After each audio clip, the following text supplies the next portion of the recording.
Assalamualaikum warahmatullahi wabarakatuh.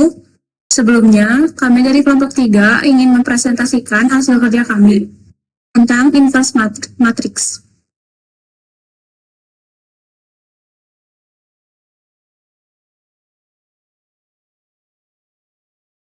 Untuk pengertian inverse matrix akan dibacakan oleh Raihan. Baik, terima kasih. Inverse matrix yaitu pengertiannya adalah suatu matriks yang jika dikalikan dengan matriks asalnya akan menghasilkan matriks identitas. Matriks identitas adalah matriks persegi yang elemen diagonal utamanya bernilai 1 dan elemen lainnya bernilai 0. Adapun syarat-syarat inverse matrix itu hanya ada jika matriks tersebut memenuhi dua syarat. Yang pertama, matriks tersebut harus persegi atau jumlah baris sama dengan jumlah kolom. Kedua, determinannya tidak sama dengan 0. Nah, jika kedua syarat itu terpenuhi, maka matriks dikatakan invertible atau dapat diinverskan dalam konteks aljabar linear. Inverse digunakan untuk menyelesaikan sistem persamaan linear dan berbagai operasi matriks lainnya.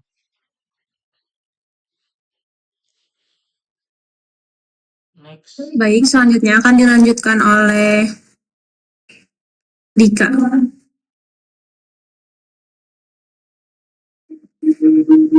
Fungsi dan kegunaan inverse matrix. Inverse matrix sangat penting dalam berbagai bidang seperti matematika, teknik, ekonomi, dan ilmu komputer. Beberapa kegunaannya. 1. Menyelesaikan sistem persamaan linear atau SPE. Jika sistem linear ditulis dalam bentuk matriks sebagai A X sama dengan B, maka solusinya bisa ditulis X sama dengan A min 1 titik B. Dalam kurung asalkan A min 1 A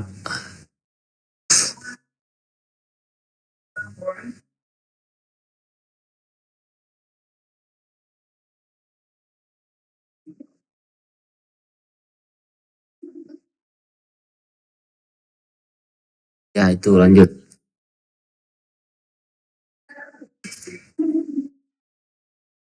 Kedua, ada fungsi dan kegunaan inverse matrix. Dua, pemodelan dan transportasi. Dalam grafika komputer, inverse digunakan untuk membalik transportasi seperti rotasi, skala, atau translasi objek. 3. Kriptografi dan enkripsi data. Digunakan dalam algoritma yang melibatkan operasi matriks. Selanjutnya akan dilanjutkan oleh Ave.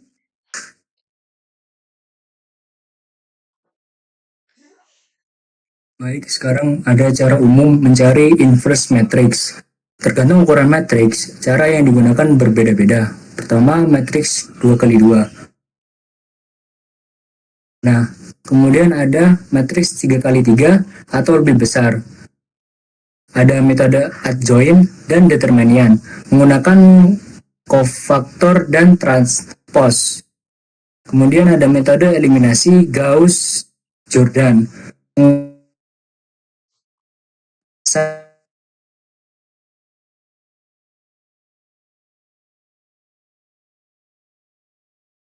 Ada numerik atau komputerisasi, yaitu untuk menggunakan metode seperti LU decomposition.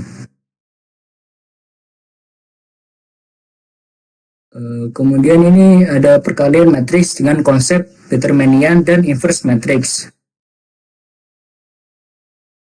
Yang pertama ada perkalian matriks. Jika kamu punya dua matriks, misalnya A berukuran M kali N, kemudian B berukuran N kali B akan berukuran M kali B, dan tiap elemen hasilnya dihitung dengan seperti ini.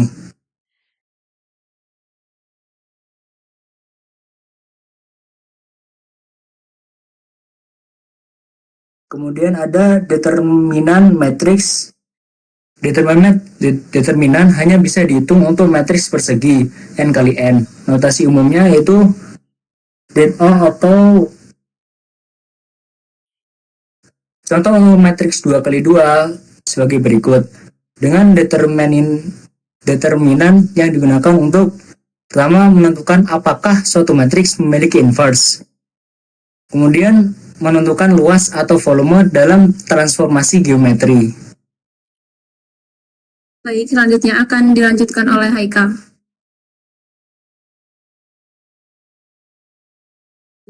Oke, terima kasih. Nomor 3, inverse matrix. Inverse matrix A kurang 1 adalah matriks yang jika dikalikan dengan A menghasilkan matriks identitas. Misal seperti itu. Untuk matriks 2x2 juga seperti yang ada di gambar. Hubungan antar konsep, jika kamu punya sistem persamaan AX sama dengan B dan A punya inverse, kamu bisa cari X sama dengan A pangkat min 1B.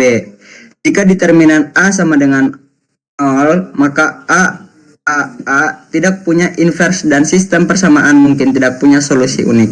Inverse hanya bisa dicari jika det dalam kurung A tidak sama dengan 0.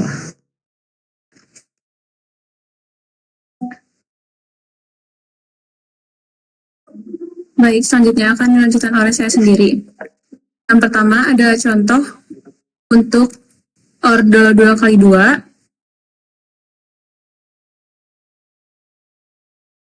Seperti yang sudah dijelaskan sebelumnya, dengan cara adjoint, maka dihasilkan seperti ini. Lalu, berbeda dengan ordo 3x3, di mana pengerjaannya lumayan cukup panjang dan membutuhkan dua cara. Yang pertama, untuk menentukan dulu inverse matriksnya yang karena 3x3. Lalu, yang kedua, mencari cof A-nya diambil dari baris pertama, kolom pertama, baris pertama, kolom kedua, baris pertama, kolom ketiga, dan seterusnya. Mungkin itu saja yang dapat kelompok kami sampaikan. Lebihnya mohon maaf. Terima kasih. Wassalamualaikum warahmatullahi wabarakatuh.